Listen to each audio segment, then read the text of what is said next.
Então, o que nós temos aqui? Primeiro passo, eu vou criar um projeto novo, certo? Então, nós vamos aqui em Create New Machine. Então, vamos criar. E aí, dentro desse Create New Machine, a gente tem algumas opções. Por quê? Como esse sistema ele é mais voltado a máquinas, a gente tem algumas funções ou pré-configurações prontas. Então, é o que ele chama aqui, ó, esse item aqui, por exemplo, ó, Start with TVD Arquitetura, ou seja, que é o que eu chamo de TVDA. Então, são arquiteturas já prontas. Eu vou trabalhar com elevação de carga. Então, eu já tenho uma estruturazinha mais pronta, com blocos prontos para isso, né? Vou trabalhar com, sei lá, bombeamento. Já tenho algo meio pronto. De maneira geral, a gente recomenda sempre, como até pelo a gente não está tão habituado, né, a começar, pelo segundo item aqui, ó, Start with Empty Project. Significa em inglês começar com um projeto vazio, ou seja, a gente vai começar com ele do zero, né, sem nenhuma pré-configuração, tá? Então, selecionamos aqui, aí ele já abre a janela para definir o nome do projeto, ok? Vou colocar aqui treino, pode colocar qualquer um, data de hoje.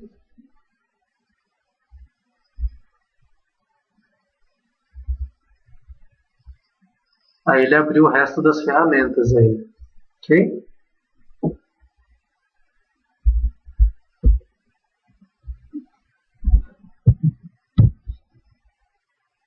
Deu certo?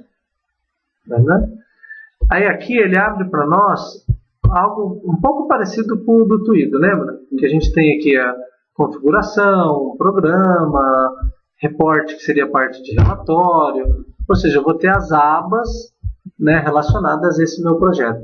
Nessa área do centro aqui, ó, é interessante que a gente pode documentar, ou seja, eu posso documentar o título, para que cliente que é, o que eu estou fazendo. Aqui nessa parte de comentário, é interessante porque, vamos supor, você vai desenvolvendo a aplicação, você pode definir versão, então cada vez que modifica a gente atualiza, para que você tenha documentado, né?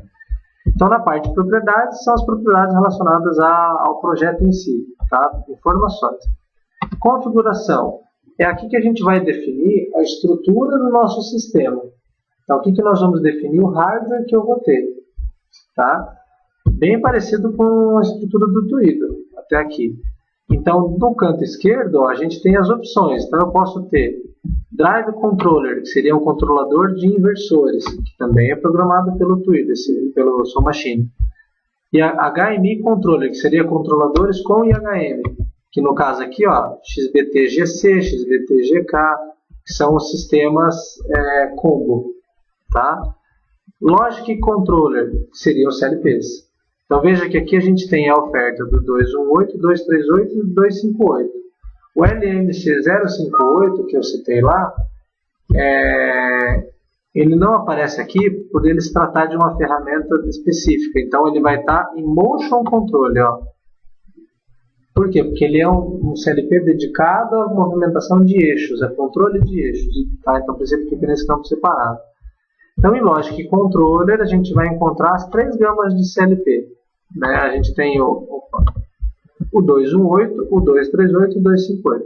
Então, no nosso caso, a gente vai trabalhar com a plataforma de 218, onde eu tenho todas essas variações de CPUs. Tá? Qual que é que nós temos aí? 218, 24DRN. Mas é LDA, é isso? Isso, LDA. 24DRN? Isso. Então ele vai ser o terceiro aqui, né? DRHN. DRHN, tá aqui, ó. 218, LDA, 24, DRHN, ok? Clicamos duas vezes clica e arrasta para a tela, né? Que vocês já fizeram. Tá aqui. Então veja que interessante. O que ele mostra aqui? Ele mostra no centro o CLP. Esse canto direito, ele está escrito aqui, EDD Expand. Seria para eu expandir ele. Então, mesma coisa do Twido também. Só que aqui, para eu expandir, eu clico sobre ele, ele me aparece já as referências que eu vou acrescer. Ok? E o que interessa para nós são esses dois caras aqui, ó. Esse de cima e esse de baixo, que são as duas portas de comunicação. Então esse CLP ele vem duas portas com, tá? As duas eu configuro elas de acordo com o protocolo que eu quero utilizar. Então, por exemplo, no caso a gente vai ter uma IHM conectada nesse caso, certo? Tá. Existem duas formas de eu utilizar a IHM comunicando com ele. Eu posso fazer o programa da IHM, fazer o programa do CLP e comunicá-lo, como vocês vão ter que fazer com o Twido, ou seja, de forma totalmente independente, e aí a gente vai ter que endereçar as variáveis lá. Ou, como isso daqui é a mesma estrutura, eu tenho uma opção de usar o que ele chama de Soul Machine Driver. Inclusive a porta de cima, se você reparar, ela está escrita ali, Soul Machine. Ou seja, o Soul Machine Driver é um driver que eu não preciso fazer nenhum tipo de configuração. Eu digo para ele, digo para a IHM que eles vão comunicar nesse driver e a comunicação passa a ser de forma automática. Porque isso pelo fato do Visual Design já está integrado nele. Então só dá para fazer isso com o Soul Machine. Tá? Então nesse caso nosso, nós vamos utilizar essa característica para ficar mais simples a comunicação entre eles. Na porta de baixo, veja que ele já está como Modbus, tá vendo? Essa daqui a gente vai ter, usando ela, a gente vai ter que definir o protocolo para que a gente comunique, por exemplo, com o inversor. A gente vê depois, tá? Então, por enquanto, o que nós temos? Nós temos o CLP e temos já uma porta definida como Soul Machine Drive. Perfeito, eu não vou alterar nada dela, só vou deixar dessa forma. Vamos acrescer... Então vamos acrescer depois, vamos deixar por enquanto só ele, para a gente fazer alguns testes, tá? Então está o nosso controlador aqui. Aonde que está o nosso programa? Então está feito o nosso hardware, a gente vai na aba Programa, ok? E aí ele vai abrir essa janela aqui, correto? Tá, o que nós temos aqui, só para a gente se situar? No canto esquerdo a gente tem como se fosse o Explorer dele. Então eu tenho todos os recursos, então por exemplo, dentro aqui dessa engrenagem Application, que é o programa efetivamente, a gente tem aqui GVL, seria Global Variable, ou seja, as variáveis globais, então toda variável que a gente cria, ela sendo global, ou seja, ela sendo geral, ela vai aparecer dentro do GVL. Temos a biblioteca de gerenciamentos, temos aqui o que ele chama de MyPool, que é a abreviação de PRE, é o Program, ou seja, aqui está o programa. Ok? Temos a configuração das tasks, MAST, e aí eu tenho abaixo aqui a parte da configuração de entradas e saídas, e os dois canais seriais, canal 1 e 2. Na área central a gente tem o que eu for exibindo, por exemplo, se a gente vier aqui, clicar duas vezes em GVL, ele abre uma aba GVL. Então essa é a área principal do programa. Conforme eu vou abrindo, ela vai abrindo as abas em cima dessa área. A parte de baixo é a parte de mensagens, onde eu tenho os avisos de erro, avisos de advertência, por assim. Tá? E aqui em cima, no caso do ladder, por exemplo, se eu selecionar aqui embaixo, se eu clicar na estrutura do ladder, ele já me ativa todos os blocos. Mesmo princípio também do Twitter. A gente tem os blocos de bobinas, contatos, temporizações, contadores, por aí vai. Falando em ladder, né? Ok? Como é que funciona a estrutura do Soul Machine? Como eu comentei, ele nos permite programar em várias linguagens e de forma simultânea. Como é que isso é gerenciado? O Soul Machine ele tem o conceito do que a gente chama aqui de MAST. Tá vendo esse? MAST é como se fosse uma estrutura que agrupa e organiza os seus programas, as suas rotinas ou subrotinas ou partes do seu aplicativo. Como eu comentei, a gente pode ter um programa onde eu tenho um trecho dele em ladder, um trecho dele estruturado, um trecho dele... Cada trecho dele é como se fosse um programa. Ele é um programa que roda de forma independente. Então, por exemplo, esse cara aqui, ó, MyPool, que ele chama de pool, posso dar qualquer nome, ele na verdade, ele pode ser o meu programa inteiro. Por exemplo, se eu vier aqui dentro desse lado e desenvolver todo o programa da máquina, a MAST, ela vai estar gerenciando um único programa, ok? Mas vamos supor que no meu programa eu queira fazer cálculos. O que eu posso fazer? Eu venho aqui na MAST, por exemplo, clico com o botão direito, aqui na Task Configuration, clico com o botão direito, adicionar objeto, certo?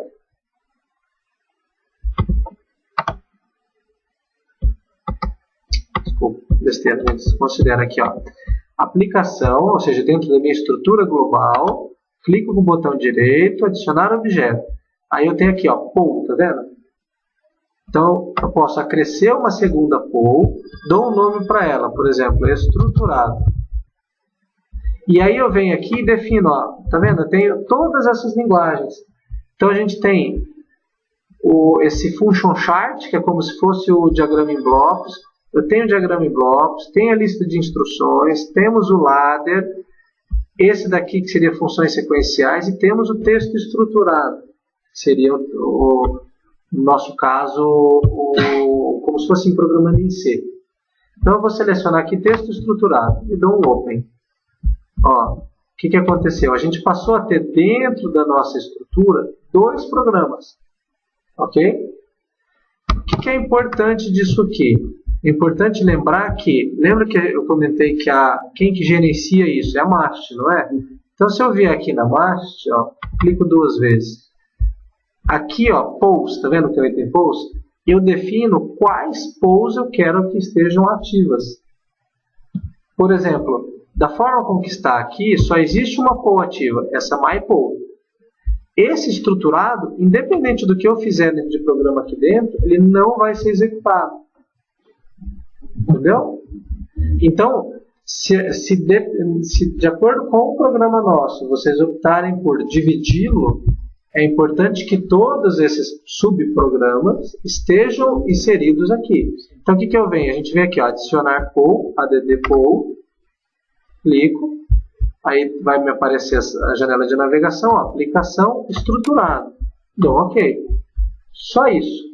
Porque aqui na task, ela me define a forma com que eu vou executar esses programas. Por exemplo, se eu clicar aqui, ó, myPoll, ele está me dizendo, ó, tipo cíclico, com uma prioridade 15 e um intervalo de 200 milissegundos. O que significa isso?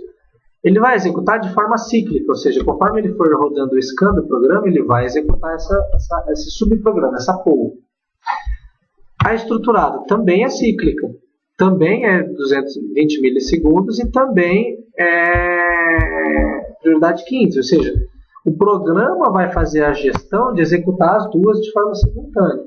Mas vamos supor que você tivesse um programa onde eu teria uma poll que fosse executar por evento, por exemplo.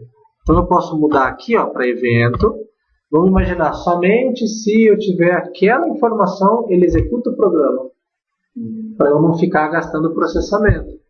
Então eu posso executar por evento e aqui eu defino o evento que eu quero. Isso já para aplicações de maior performance, mais complexas. Por isso que existe essa possibilidade. Eu posso fazer também por externo. Deu um evento externo do CLP e esse evento externo dispara a execução desse programa. Também é possível. Tá? No nosso caso, a gente vai usar tudo como cíclico.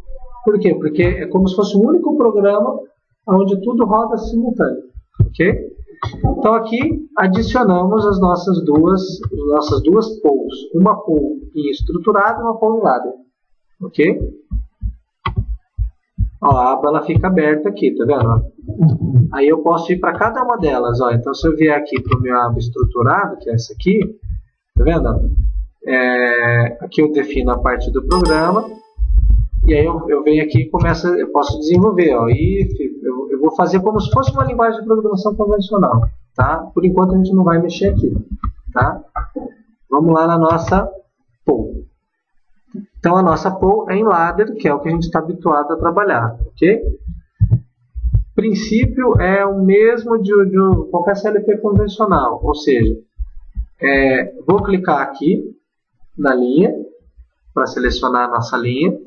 E a partir daqui, eu vou definir o que eu quero fazer. Então aqui em cima a gente tem bobina, bobina aberta, bobina fechada, negada, bobina de 7. bobina de reset. Mesma coisa os contatos, aberto, fechado, contato de pulso de subida, contato de pulso de descida. Mesmo princípio, básico. Então vamos fazer uma linha com um temporizador, por exemplo. Vou fazer uma introdução mais básica. Então eu tenho lá o contato, clico no contato, já apareceu lá embaixo, correto? Aí eu venho aqui, não vou escrever nada por enquanto, clico nele, ou na continuação dele aqui, ele me habilitou de volta, certo? Aí eu vou inserir um tempo. Aí o temporizador são esses blocos aqui, ó. T1, que seria tempo na energização, T-off seria na desenergização, TP seria tempo de pulso. Vamos colocar um T1. Já adicionou ali, correto? E aí veja que ele adiciona já um contato na saída aqui que eu não vou usar. Então eu clico em cima do contato e dou um delete. Apaguei o contato. Clico na saída do bloco ou no bloco, ele habilitou, na saída do bloco, desculpa. Ele habilitou de novo, vamos colocar uma bobina agora. Está lá a nossa bobina. Ok? Ficou igual?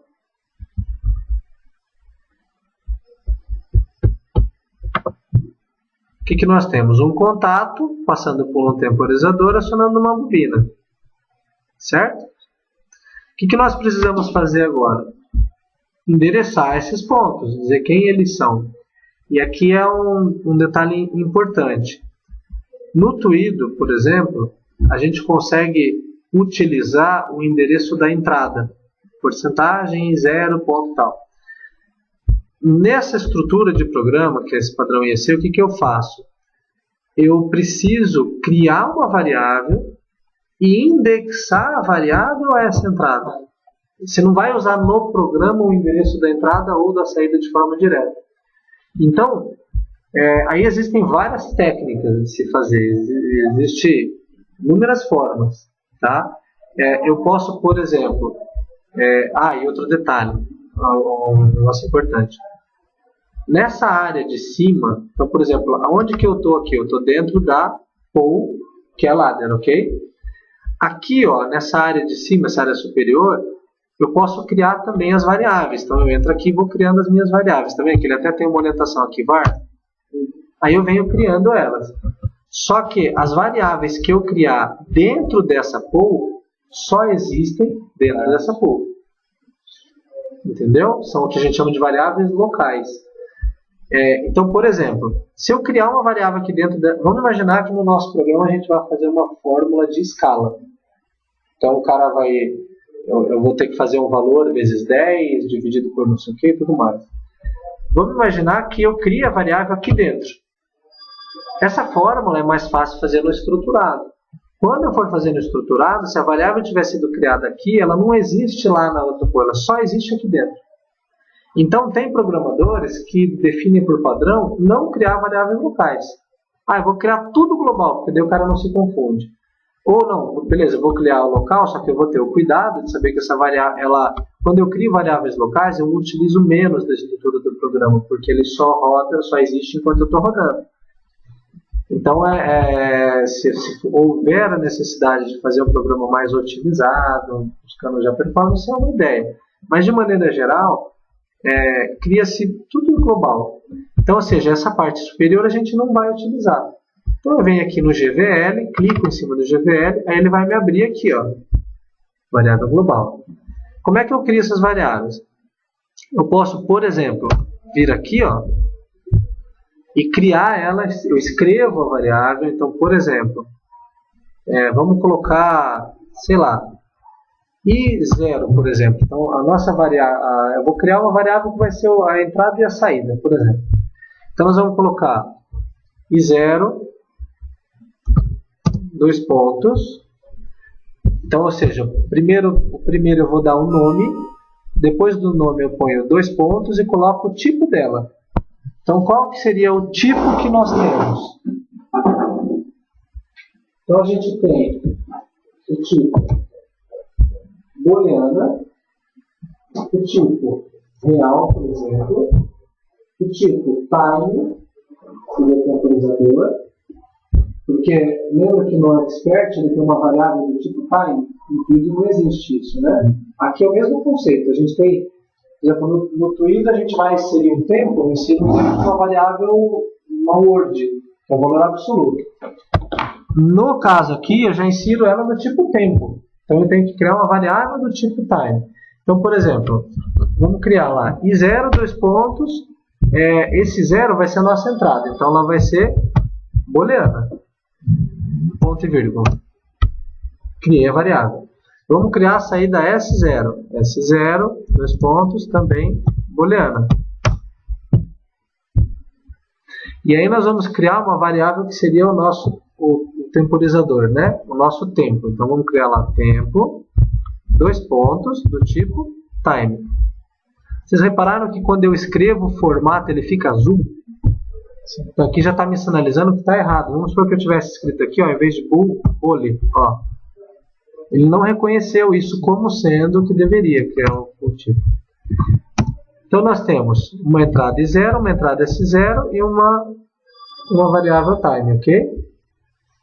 Tá. Criamos as três variáveis. Vamos voltar agora, eu volto para a minha aba myPoll, onde está meu programa.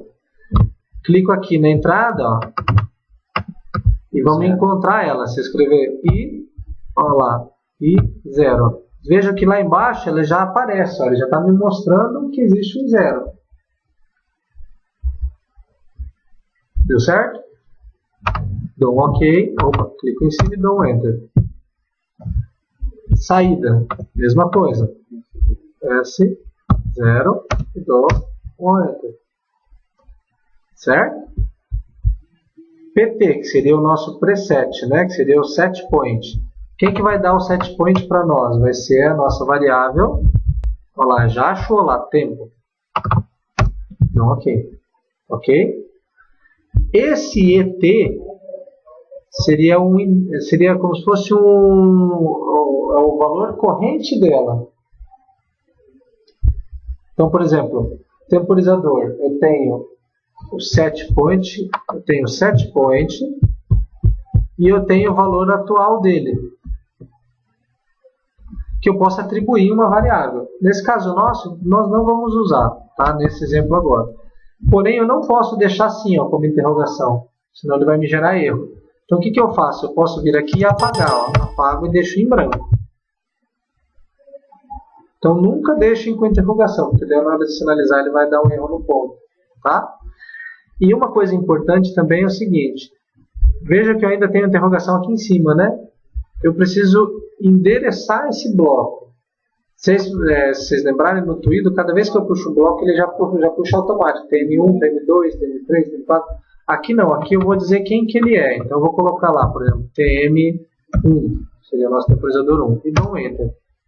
Ele vai abrir uma janela de autodeclaro. Lembra que eu falei que a gente tem várias formas de criar variável? A gente poderia, ao invés de ir lá na biblioteca global e escrever, se eu simplesmente escrevesse no lado e ele desse um Enter, ele ia abrir essa janela. Aí ele vai me dar já o nome no meio, o tipo, ó, no caso, como ele sabe que é um temporizador, ele já define como T1. Ó. O tipo de variável, tá vendo? Aqui ela está como var. Var é local. Então eu posso abrir e colocar lá no último, ó, var global. Dou um OK. E dou mais um OK. Ok? Deu certo? Aqui escreve TM1, por exemplo. Não, você não precisa. Escreve, seleciona os três. Isso, TM1 e dá um Enter. Olha lá, ele abriu sozinho. Aí aqui ela está como local. Então você vai lá no último, que é global. Ó, ele já sabe que é temporizador e você já deu o nome. E dá um OK. Certo? Sim. Olha que interessante. Vamos lá no GVL, na aba GVL. Olha o que ele fez ali. Ele criou uma variável aqui chamada TM1 do tipo T1, tá vendo? Então isso ele faz automático, tá? É porque eu acho que aqui é... Acho que é por causa do T1.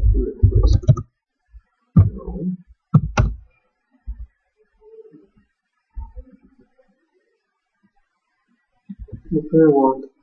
Porque esse T1 não é um tipo de variável. Acredito que seja em função disso. Então vamos lá no nosso lado. Então não seria uma variável, né? Oferecer o tempo como uma variável. Não, o tempo é... Qual tempo você fala? É uma variável. É uma variável onde eu vou escrever o valor do tempo que eu quero temporizar. Tá? Vamos voltar no nosso MyPoll. Então aparentemente está ok, né? Estou com o ladder pronto, tá? Imaginando que esse seja o meu programa. Ok? Como é que eu valido isso? Né? Eu faço check. Aqui em cima, ó, na minha barra de ferramentas, a gente tem todas as ferramentas relacionadas ao projeto. Ó. A ferramenta Project, aqui eu tenho relacionado, tá vendo? Ó, isso é a mesma coisa que eu tenho no atalho aqui. Tá? Então, por exemplo, aqui ó, é onde eu tenho os blocos. Ó, inserido um jump, label, return, contato, bobina. Em build é onde eu faço o build do programa. Seria o build é como se fosse o análise do Twido lá, né? Para a gente fazer um check. Então eu vou clicar aqui em build, ou seja, ele vai simular tudo. Ele vai compilar, na verdade, né? Então no meu caso ele compilou, apareceu lá 0 erros, 0 advertências e 9 mensagens. E vocês também?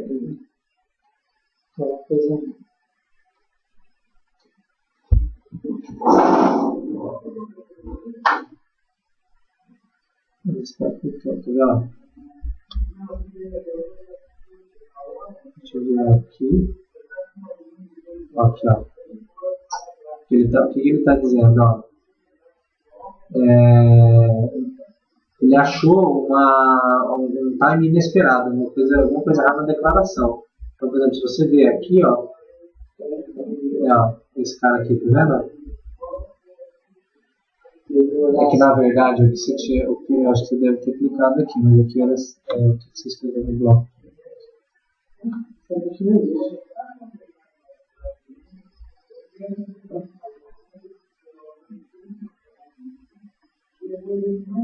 Cadê o seu lado? Você criou a tempo aqui, tá vendo? O tempo tá aqui. Então esse cara aqui, na verdade essa linha inteira não existe. Que está aqui, ó, a variável tempo do tipo time, e ele criou essa daqui. Então eu posso vir aqui, salvo, e dou um build. Viram? Então, beleza, nosso programa está correto. Como é que eu simulo ele? No caso do Soul Machine, ele lembra um pouco o Twido, ou seja, a simulação dele, ele emula um software. Então, ele literalmente roda um aplicativo. Né? Então, nós vamos fazer como? Eu vou fazer... E no Soul Machine, a gente tem um esquema seguinte, para eu conseguir transferir ou conectar ao CLP, eu tenho que fazer esse login aqui. Ó. Então, eu venho aqui em online, login. Não clique em ainda, tá? Quando eu clico em login, é como se ele se conectasse ao CLP. Se eu mandar dar o login, ele vai dar um erro porque eu não tenho o CLP aqui. Então, o que eu vou fazer? Eu vou habilitar o modo simulação, está aqui embaixo. Aí ele marcou aqui embaixo, a simulation. Agora eu vou dar um login, porque daí ele vai dar um login emulando o CLP. Clico em login. Aí ele está dizendo aqui ó, que a aplicação não existe no dispositivo, ou seja, é a primeira transferência. Pergunta se eu quero criar. Sim.